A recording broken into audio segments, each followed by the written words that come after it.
30 वर्षों के पश्चात शनिदेव राशि चक्र की अंतिम राशि में प्रवेश करने जा रहे हैं। गुरुदेव बृहस्पति की मीन राशि में शनिदेव का प्रवेश 29 मार्च 2025 को हो जाएगा।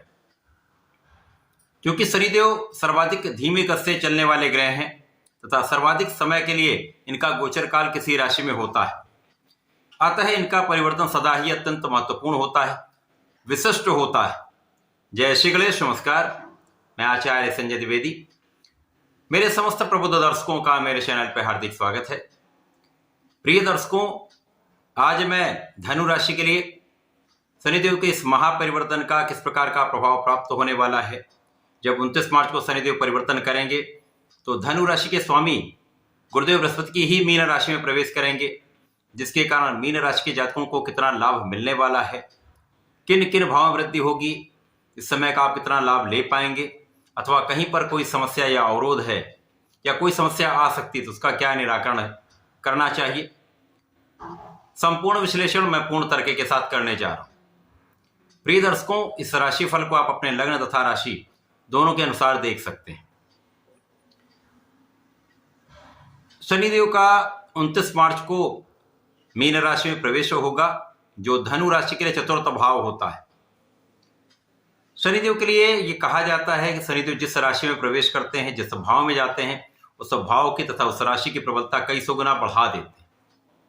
तो निश्चित रूप से गुरुदेव बृहस्पति की ही राशि के लिए गुरुदेव की दूसरी राशि मीन राशि में चतुर्थ भाव में अर्थात सुख भाव में शनिदेव का प्रवेश धनु राशि के लिए अत्यंत महत्वपूर्ण होने वाला है, कुछ महालाभ देने वाला है।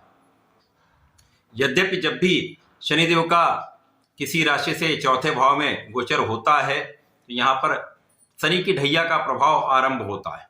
इस प्रकार से धनु राशि में शनिदेव की ढैया का आरंभ होगा, परंतु ये ढैया बहुत कष्टकारी नहीं होगी। निश्चित रूप से कुछ बड़े लाभ आपके लिए यहाँ पर मिलने वाले। शनिदेव जिस भाव में होंगे तथा जिस भाव के स्वामी हैं, धनु राशि के लिए ये आपके धन तथा पराक्रम के स्वामी होकर चतुर्थ भाव में गोचर करेंगे, तो इन तीनों भावों की प्रबलता होगी। शनिदेव की पहली जो दृष्टि होती है वो विच्छेदात्मक होती है।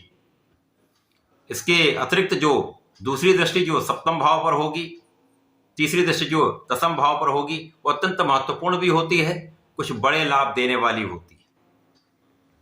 शनिदेव चतुर्थ भाव में चतुर्थ भाव की प्रबलता को बढ़ाएंगे, अर्थात सुख साधन का भाव, ऐश्वर्य वैभव का भाव, माता का भाव तथा जनता का भाव अत्यंत प्रबल होने वाला है। इस समय में आपके सुख साधनों में निश्चित रूप से वृद्धि होगी, ऐश्वर्य वैभव का लाभ आप लेने वाले हैं। अब ये किस प्रकार से होगा, क्योंकि शनिदेव जब आपके चतुर्थ भाव में होंगे तो इनकी सीधी दृष्टि का प्रभाव आपके दसम भाव पर होगा। अब दसम भाव जो कि कार्यक्षेत्र का भाव है, आपके व्यापारिक संबंधों का भाव है, आपके प्रोफेशन का भाव है, इस भाव की प्रबलता को ये कई सौ गुना बढ़ाएंगे, जिससे आपके कार्यक्षेत्र में आपको सफलता मिलेगी, कार्यक्षेत्र का विस्तार होगा, पद की प्राप्ति का अवसर मिलेगा, पद वृद्धि से आपको बड़े लाभ यहाँ पर प्राप्त होने वाले, धन वृद्धि का संपूर्ण अवसर यहाँ पर मिलेगा।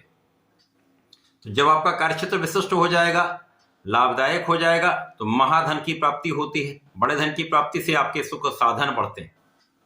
अब इन सुख साधनों के अर्जन के लिए महत्वपूर्ण क्या है, आपकी विशिष्टता।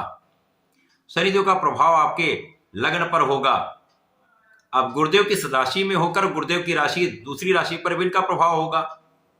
गुरुदेव जो कि ज्ञान देने वाले हैं, आपको योग्य बनाने वाले हैं, आपको धैर्य देने वाले हैं, आपकी शिक्षा का भाव प्रबल करने वाले हैं।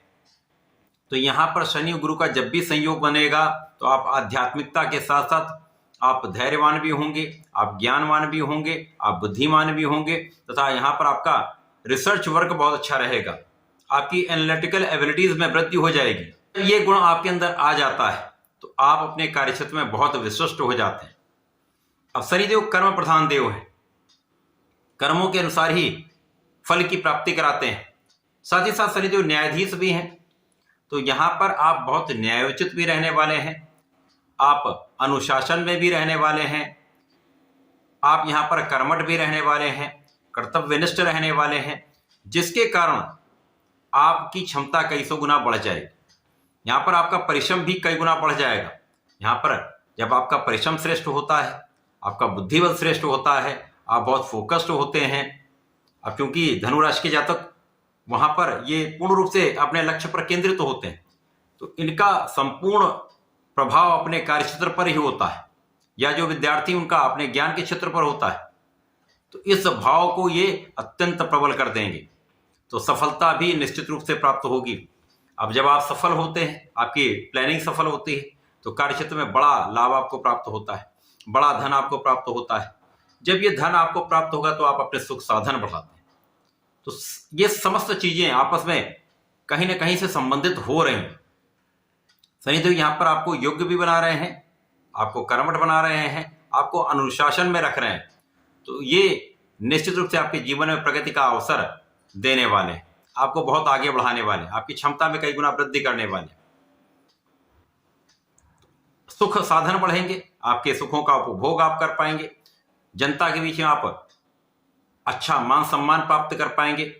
जो जातक राजनीति में है, राजनीति से संबंध रखते हैं, तो वहां पर उनके पद में वृद्धि हो सकती है, उनके कार्य क्षेत्र का विस्तार हो सकता है, एक बड़ा नाम उनको प्राप्त हो सकता है। अन्य कार्य क्षेत्र के लोगों को भी बड़े धन का लाभ तथा लाभ की प्राप्ति निश्चित रूप से होगी।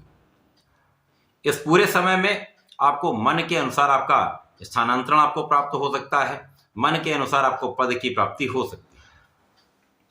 ये तो एक बहुत विशिष्ट लाभ प्राप्त हो ही रहा है। इसके अतिरिक्त इस समय में आप रोगों से भी मुक्त रहेंगे। इन 2.5 वर्षों में शनिदेव आपको बहुत स्वस्थ रखने वाले हैं। इस पूरे 2.5 वर्षों में ये शत्रुओं का विनाश करने वाले हैं। इन 2.5 वर्षों में ये आपको ऋण से मुक्त करने वाले हैं। इसी प्रकार से ये समय आपके लिए अत्यंत अनुकूल हो रहा है। इस पूरे समय में आपको नियमित रूप से भगवान श्री हरि की आराधना करनी चाहिए। ओम नमो भगवते वासुदेव का जप करना चाहिए। प्रत्येक शनिवार को यदि ओम सम शनिश्चराय नमः का एक माला का जप करते रहते हैं तो इस समय का विशिष्ट लाभ आप प्राप्त कर पाएंगे, अवरोधों को दूर कर पाएंगे। तो ऐसा करके समय का लाभ है। धन्यवाद, नमस्कार।